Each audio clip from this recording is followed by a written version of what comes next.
The head of Egypt's army has given a TV address, announcing that President Mohammed Morsi is no longer in office. Gen. Abdul Fattah al-Sisi said the constitution had been suspended and the Chief Justice of the Constitutional Court would take on Mr Morsi's powers. Flanked by religious and opposition leaders, Gen. Sisi said Mr Morsi had failed to meet the demands of the Egyptian people. Anti-Morsi protesters in Cairo gave a huge cheer in response to the speech.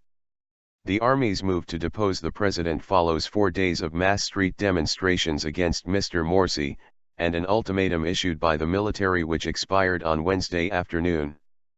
TV stations belonging to Mr Morsi's Muslim Brotherhood went off air at the end of the speech, and state news agency Mena said managers at the movement's MISR25 channel had been arrested. Minutes later, a notice went up on Mr Morsi's Facebook page denouncing the army move as a military coup.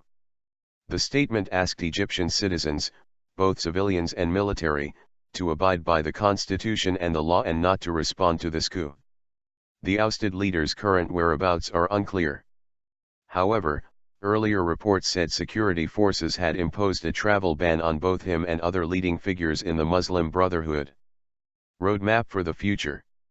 General Sisi said on state TV that the armed forces could not stay silent and blind to the call of the Egyptian masses. He spoke of a new roadmap for the future, and said that the Chief Justice of the Supreme Constitutional Court, Adli Mansur, would be given the task of running the country's affairs during the transitional period until the election of a new president. After Gen. Sisi's address, both Pope Tawadros II, the head of the Coptic Church, and leading opposition figure Mohammed el-Baradei made short televised speeches about the new roadmap for Egypt's future which they had agreed with the army.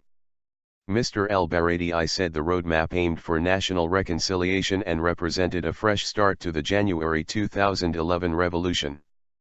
This roadmap has been drafted by honorable people who seek the interests, first and foremost, of the country, added Pope Tawadros. Fireworks. The army is currently involved in a show of force, fanning out across Cairo and taking control of the capital, BBC correspondent Quentin Somerville reports. He described seeing 8 armored personnel carriers heading for Cairo University in Giza, where one of the main pro-Morsi demonstrations was being held. The tens of thousands of anti-Morsi protesters on the streets of Cairo are now celebrating, with fireworks lighting up the night sky and car drivers honking their horns in excitement. But Morsi supporters elsewhere in the city are reported to have shouted, "No to military rule."